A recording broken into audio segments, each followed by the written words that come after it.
Comunicación telefónica con Cecilia Schad, quien es psicóloga especialista jurídica forense. Cecilia, muy buenos días. Roberto Villalobos, Diego Maggi te saludan. ¿Qué tal, Roberto? ¿Qué tal, Diego? Un gusto. Muchas gracias por la invitación. No, Cecilia, gracias por Roberto, hacerte. quería aclarar, perdón, buen día Cecilia, quería aclarar que me han hackeado el celular y parece que a la licenciada le llegaron mensajes intimidantes míos de que iba a sufrir en la entrevista, no sé bien, pero no fui yo. Así que no, vamos a hablar de un tema muy interesante que... Un hackeo, un hackeo. No, acá nadie sufre, al contrario, estamos todos para nutrirnos de una construcción colectiva, ¿no? De conocimientos. Y qué mejor que de la mano de una persona que está en terreno, ¿no? Que está en territorio y que lo vive en primera persona, como bien dijimos en el bloque pasado, todo este tema de las revinculaciones, que claramente cuesta llegar a esa etapa, ¿no? Y cada vez más cuesta llegar a una etapa de revinculación. Y entonces cuando esto se produce hay que celebrarlo y es una etapa, como bien también dijimos, muy delicada, ¿verdad, Cecilia? Sí, exactamente. Es una situación compleja por las circunstancias en las que se trabaja en las revinculaciones. Hay dos maneras fundamentales en las que una revinculación puede llegar, dos modalidades distintas.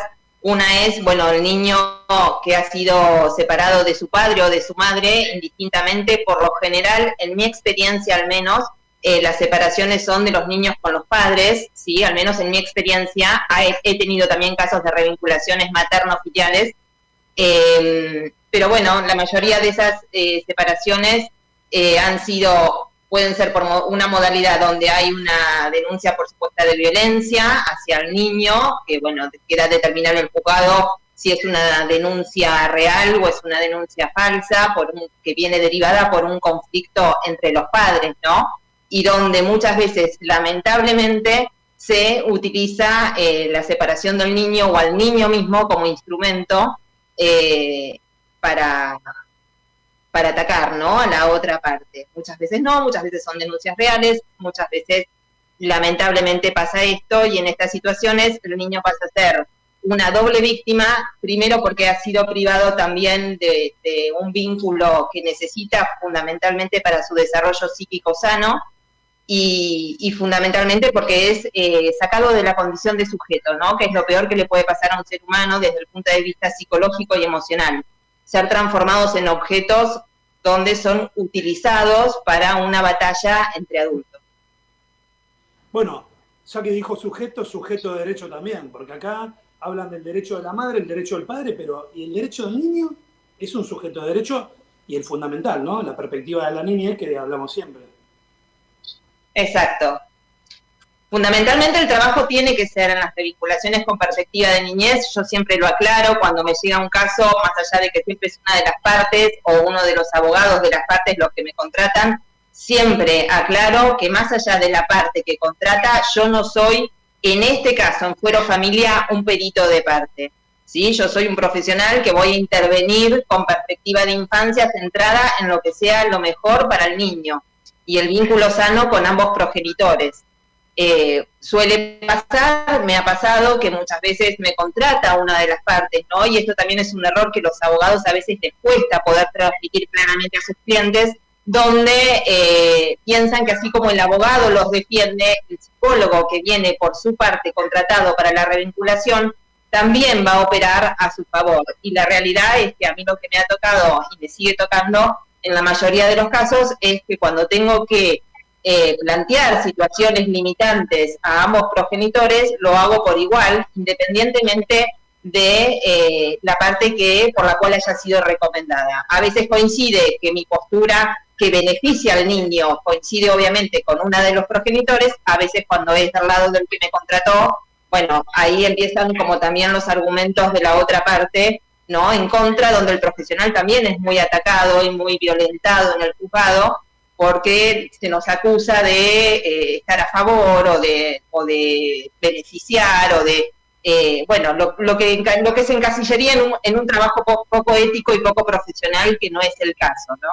Entonces, mantener esta objetividad dentro de toda la dinámica del funcionamiento del proceso de revinculación, donde somos muchas personas las que intervenimos, es muy difícil y es muy desgastante porque hay poco trabajo en equipo, poco trabajo interdisciplinario. ¿Sí? Los juzgados también derivan a las revinculaciones o derivan otro tema también después, bueno, las terapias de coparentalidad y demás, pero después es como que delegan, sueltan muchos juzgados, algunos acompañan más, otros menos, pero por lo general nos sentimos muy solos. Yo particularmente en este trabajo me siento muy sola y a veces con demasiadas responsabilidades que no me competen como psicóloga, ¿no? Donde se me ha puesto incluso en lugares hasta de decisiones porque no se han resuelto medidas cautelares a tiempo. Justamente Ahora, una pregunta, pero ¿cuál es el rol de la justicia? El juzgador que está sentado ahí en el banquillo, que lo ponemos con una silla muy linda, con una biblioteca enorme, hermosa, y en un peldaño un poco más alto que el de todo lo demás, que debería hacerse cargo, responsable, reconocer digamos, la investidura que tiene y decidir. Y bueno, justamente nos estás comentando, Cecilia, que a veces les cuesta, se quedan duros, paralizados. Roberto ha tenido miles de experiencias también que las ha contado en el programa, y les delegan a los peritos, a los psicólogos o a los abogados la resolución de las cosas. Exacto, sí, no hay capacidad de resolución. Yo lo que veo es que les cuesta jugárselas. También a lo mejor es mi opinión, impregnados un poco por las experiencias de situaciones, casos mediáticos que han sucedido y donde se han visto tal vez, bueno, determinados finales o desenlaces lamentables, donde los jueces, calculo yo, interpreto, repito, es una interpretación mía, tal vez tienen miedo y no tienen tal vez las herramientas necesarias para decidir adecuadamente, que eso también es una falencia del sistema en el sentido de que los psicólogos que intervenimos en cuestiones judiciales, ya el mismo título nos habilita a intervenir en un caso legal, pero no es lo mismo que intervenga un psicólogo especializado en psicología jurídica, con un estudio y un conocimiento acabado del tema, y de lo que implican las leyes, los conceptos jurídicos y demás, y qué se puede y qué no se puede, y cuáles son las responsabilidades profesionales, éticas y morales de una persona y de un profesional en la psicología.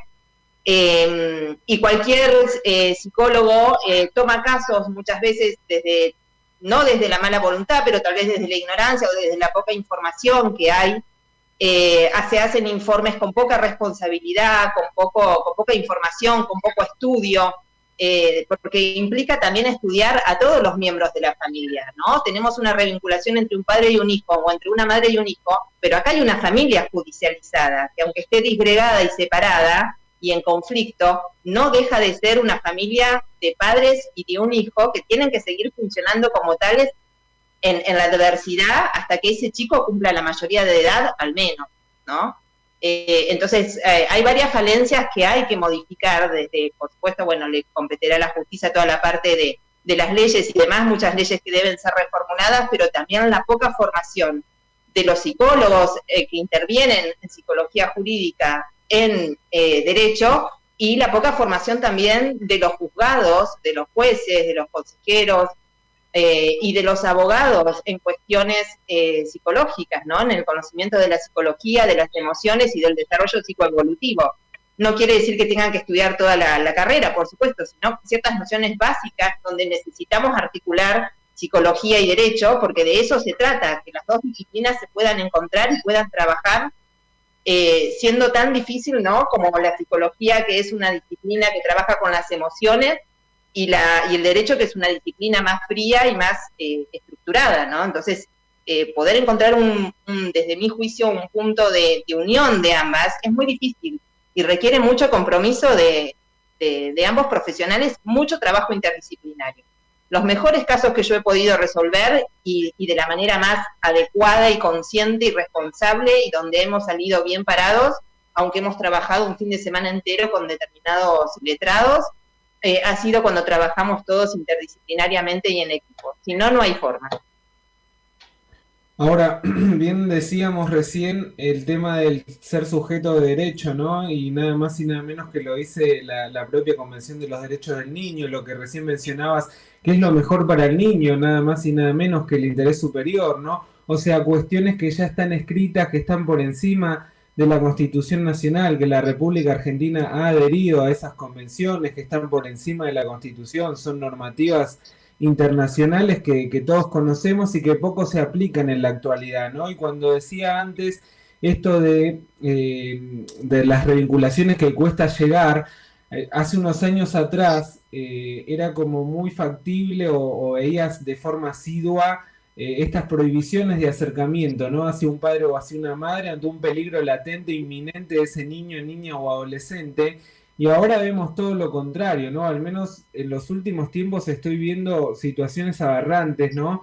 Que ordenan las revinculaciones con niños que realmente los ponen en peligro. Ejemplo, la pareja de la madre es un preso que está en libertad condicional y que puede atentar contra la vida de ese niño, niña o adolescente o que sufrió abuso sexual por parte de ese padrastro, entre comillas, y que el juez lo ordena revincular, ¿no? Cuando está el peligro latente, la propia madre le dice que es el novio, o sea, que le dé besos y demás. O sea, cuestiones aberrantes realmente que se están viendo en la Sí. actualidad que no las veía antes.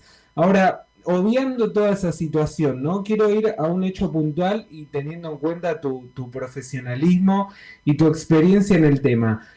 Supongamos que existe esa revinculación, o sea, es certera, el niño no está en peligro, hay lo que se conoce como alienación parental, direccionamiento indebido, alejamiento injustificado. Se ordena la revinculación, ¿no? La madre no quiere ir, es reticente.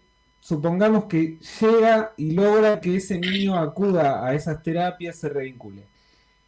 Teniendo una expectativa de que estos pensamientos que le introducen en su psiquis van a surgir efecto y el niño no va a querer vincularse en lo sucesivo con ese progenitor impedido. Pero ¿qué pasa? Se empieza a llevar bien con este progenitor que no ve hace meses o años y empieza a tener una buena relación con ese niño. Entonces es ahí donde el progenitor obstructor intensifica esa campaña de concientización en contra del progenitor no conviviente a efectos de quebrantar definitivamente ese vínculo afectivo. ¿Esto ustedes lo toman como pautas de alerta? ¿Están atentos a esta situación de que esto está ocurriendo? ¿Toman cartas en el asunto? Sí, ¿Cómo se manejan frente a esa hipótesis? sí, sí, por supuesto. Eso se ve, decanta solo, se ve lo que llamamos, sin hablar del síndrome de alienación parental, que es bastante cuestionado y no podemos trabajar con ese concepto, pero eso no implica que no reconozcamos que existe el proceso de alienación, ¿no? Sin hablar de un síndrome, sí existe con esto de me refiero a la alienación en el sentido de un discurso justamente que implanta del progenitor obstructor, que implanta memorias falsas en el niño, al punto tal, esto sucede mucho cuando empiezan a aparecer, cuando la revinculación avanza y ese vínculo se empieza a establecer, empiezan a aparecer y uno ya lo ve venir porque hay signos previos que nos van alertando durante el tratamiento, la denuncia de abuso sexual, la denuncia penal, ¿no? Donde es el último recurso que ese progenitor obstructor utiliza para cortar directamente, cuando ve que por otros medios previos, por otros canales previos no pudo, utiliza la denuncia de abuso sexual cuando se dio una cierta revinculación o incluso ya se pudieron hacer espacios por fuera del consultorio. Introduce esa medida, lo cual obviamente obliga a volver al punto cero, que se vuelva a cortar el vínculo y por supuesto el trauma del niño. ¿Por qué? Porque una denuncia falsa de abuso sexual, donde una madre tiene que implantar mediante el discurso, o un padre, porque puede ser también que se esté revinculando con la madre y esa denuncia no sea hacia el progenitor, sino a la pareja o a cualquier otro familiar, a quien sea, para impedir el vínculo, se implantan esas memorias, ese discurso en la mente del niño se implanta a tal punto que adquiere carácter de realidad, ¿sí? Entonces, luchar contra eso después y poder sacar eso y poder limpiar y poder desintoxicar al niño de eso implantado es muy difícil. Y así es que el tiempo va pasando, los procesos judiciales penales tardan, se van sucediendo. Tenemos un niño de 10, 12 años, donde cuando se aplica un artículo 12, la escucha del niño, el niño dice, no quiero verlo, mi papá me abusó, se escucha solamente al niño y no se indaga en realmente, me ha pasado muchísimas veces y vivo luchando con los abogados con los que trabajo, que hay que indagar en los juzgados, que hay que insistir, que hay que indagar si ese discurso en la escucha del niño no es solamente lo que el niño dice, lo que el niño dice realmente pasó, tenemos que ir más allá, tenemos que profundizar la investigación si eso realmente pasó, o si realmente hay formas, con un adecuado trabajo psicológico, un buen profesional que conozca de la materia, que realmente pueda indagar si eso es una memoria implantada o si eso realmente sucedió. Lo que yo veo que sucede es que se escucha al niño dice, no quiero ver a mi papá, no quiero ver a mi mamá, me hizo esto, me hizo lo otro, listo, el chico dijo esto, acá se cerró todo. Y no se indaga si eso es una memoria implantada, lo que sucede en la mayoría de los casos. No digo que no suceda, que no haya violencia contra los niños, pero hay que indagar bien para estar seguros de que no estamos siendo cómplices de la destrucción de la vida de un niño, alejándolo de su padre o de su madre sin justificación.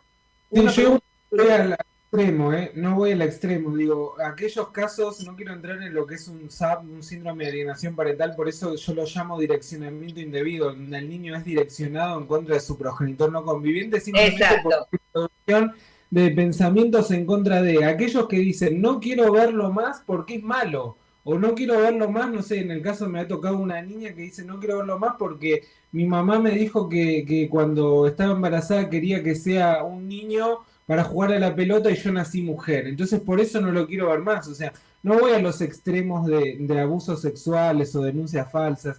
Voy simplemente a esta introducción de pensamientos, que llamémosle como queramos llamarle, pero existe, ¿no? En contra de que no veas más a tu papá o a tu mamá. Y no hay motivo, o sea, es malo, no me quiere, no me quiso. No me suele pasar mucho ese argumento. Por lo general, cuando el vínculo avanza y se trabajó bien en el proceso de revinculación, no alcanza el discurso de es malo, queda sin sentido. No, porque se aportan pruebas desde lo psicológico, porque se hace un psicodiagnóstico, se administran test a los niños. Entonces, no me ha pasado que una revinculación fracase por ese argumento solamente. Sí, lo que más me pasa es que cuando se avanza, porque justamente todos esos pasos previos fracasaron para ese progenitor obstructor, se llega a la denuncia de abuso sexual. En otros casos no, bueno, el padre o madre puede trabajar en la aceptación de que es lo mejor para su hijo y bueno, y el proceso, pese a algún estancamiento, puede avanzar. Cecilia, muy breve la pregunta, porque el tiempo siempre es tirano. Es difícil darse cuenta cuando hay una falsa denuncia que fue en los 10 últimos años la catástrofe judicial más grande que vimos los que hacemos derecho de familia. ¿Es muy difícil darse cuenta cuando el nene está direccionado o es simple? No es difícil, es un proceso largo, es un proceso que lleva tiempo, porque justamente requiere de un estudio pormenorizado de realmente si los hechos denunciados realmente sucedieron o no, ¿no? Uno tiene que estar muy consciente y muy responsable de eso. Entonces lleva tiempo. Si uno se toma el tiempo y trabaja con responsabilidad y estudia bien el caso mediante técnicas adecuadas, no solamente mediante el discurso del otro progenitor o del niño, sino con técnicas psicológicas que nos permitan evaluar la psiquis del niño, uno puede descubrirlo, sí. Muy bien, Cecilia, te agradecemos mucho esta comunicación, quedamos en contacto para futuras y esperemos que de una vez por todas en la República Argentina se respeten los instrumentos internacionales que el propio país ha adherido y se respete nada más y nada menos que el interés superior del niño y que son sujetos de derecho y no objetos. Exactamente, esa es la idea. Ojalá se logre, ¿no? Algún día. Muchas gracias y buenos días. Gracias, Cecilia. No, por favor, gracias a ustedes. Hasta luego. Pasaba la licenciada Cecilia Schaap, quien es psicóloga especialista en jurídica forense, magíster en PINE y especialista en neurociencias. Ahora sí continuamos de esta manera.